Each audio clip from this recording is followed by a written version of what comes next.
Hello everyone, and welcome to my General Hospital official channel. I hope everyone is having a wonderful day. Before we begin, please hit the subscribe button and give this video a thumbs up. Suspect in Sonny's revenge is interrogated Sam's dangerous run-in. Sasha worries about a fatal dose. According to General Hospital, Alexis Davis, Nancy Lee Gran, will issue Nina Reeves a warning now that Sonny Corinto is being held on significant charges.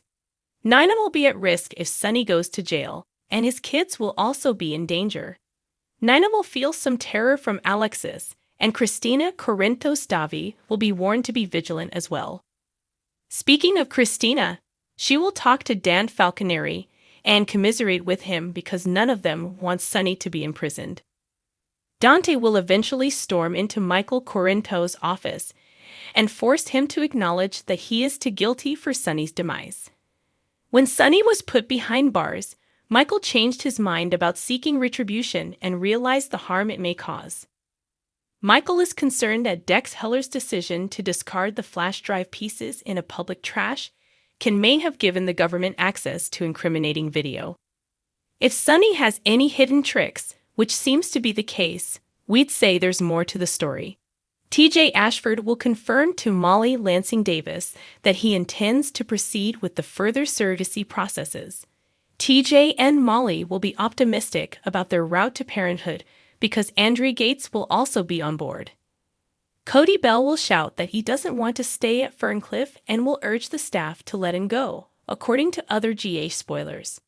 Naturally, that will be a part of Cody's attempt to go wild and try to see Sasha Gilmore. But if he ever hopes to be left alone, he needs to tone it down. Sam McCall will arrive at Ferncliff with the hope of meeting Cody and assisting him with his mission. Sam will have the opportunity to run across Dr. Damon Montague as a result, and if enough coincidences occur, he might get suspicious. Sasha will be concerned that Dr. Montague will administer a deadly amount to her this time, but he will prepare her next injection and maintain that she won't pass away until he says so. Without a doubt, Dr. Montague intends to pay Glady Corbin, Bonnie Burrows, first.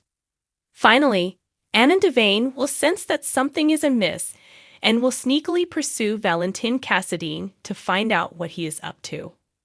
Any surprising revelations would likely have to wait since Anna will likely have to apologize once she is found to be spying. When Sonny learns that Mason kidnapped TJ for Cyrus, he becomes furious. General Hospital teased that TJ Ashford encountered Mason Gatlin and had the weirdest sense he had already seen him while in the office of Austin Gatlin Holt, a fellow physician. He simply has that kind of face, according to Mason. TJ wasn't persuaded, and now it looks like the program is set to reveal a huge secret regarding TJ and Mason. General Hospital was TJ Ashford kidnapped by Mason Gatlin. Cyrus Renault, who was an authority and powerful in 2020, ordered TJ's abduction. If you recall, a southern-accented kidnapper served him smoothies while he was being held captive. Hospital in General Cynthia Renault, we also know that the captor's ringtone was My Old Kentucky Home. Fans are now aware that Sia supervises Mason and Austin. So it's possible that the show is laying the groundwork for a significant narrative in which Sleazy Mason served as one of Cyrus's minions watching over TJ. Is Mason Gatlin a kidnapper on GH? Mason didn't mention it, but it's plausible that he and TJ may have run into each other elsewhere. TJ is not the kind of person to just let problems go. He is skilled at finding solutions, and he had a look on his face that suggested he would continue to consider where he had first encountered Mason. Even if TJ remembers Mason's involvement in Cyrus' kidnapping of him, what could be done now that it has been so long? In addition, TJ will soon become a parent, therefore he may put his upcoming fatherhood before getting even. Even so, the Mason-Cyrus connection won't stop another Port Charles, New York person from taking action.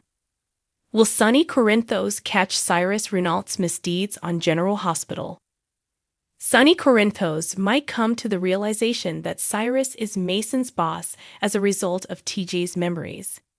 Cyrus has tricked everyone by posing as a penniless, devout prisoner. Wait a minute.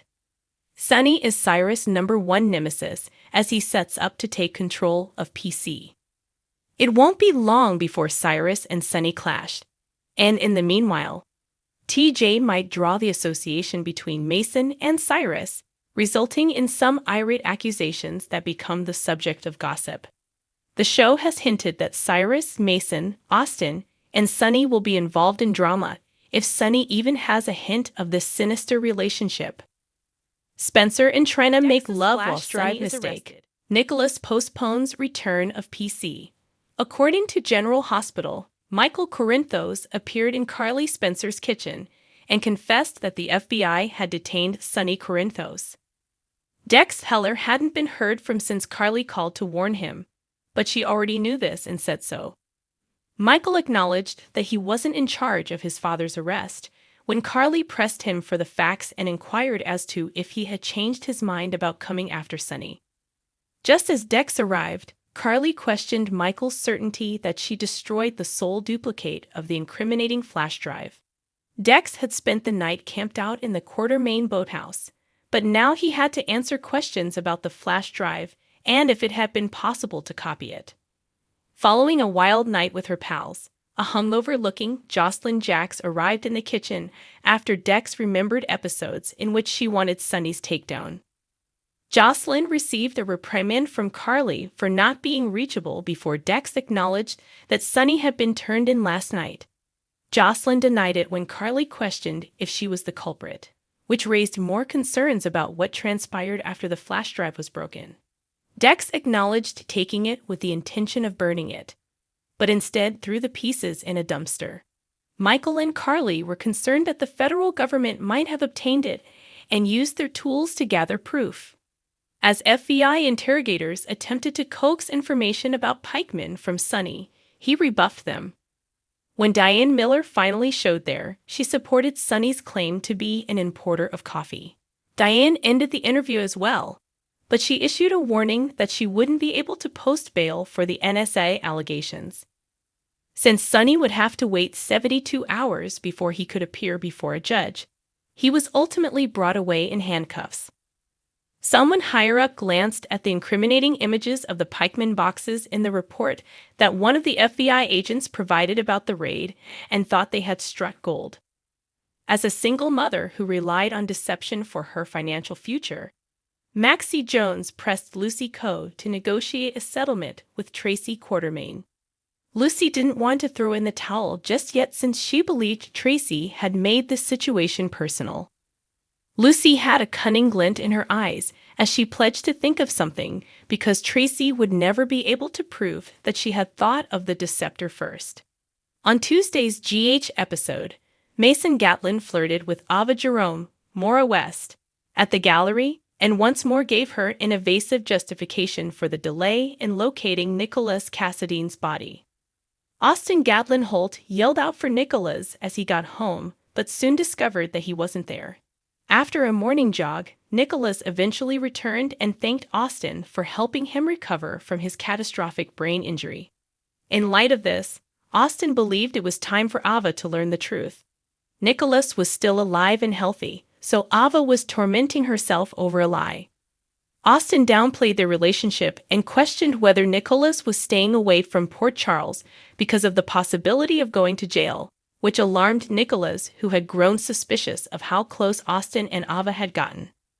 Although Nicholas still needed to take care of a few things, he promised Austin that he was excited to meet Laura Collins Ace Cassadine, Spencer Cassadine, Nicholas Alexander Chavez, and even make things right with Ava.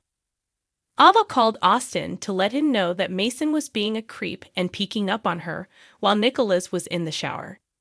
Mason continued to concentrate on Nicholas' body, Ava said, adding that he still needed to resolve matters with the boss.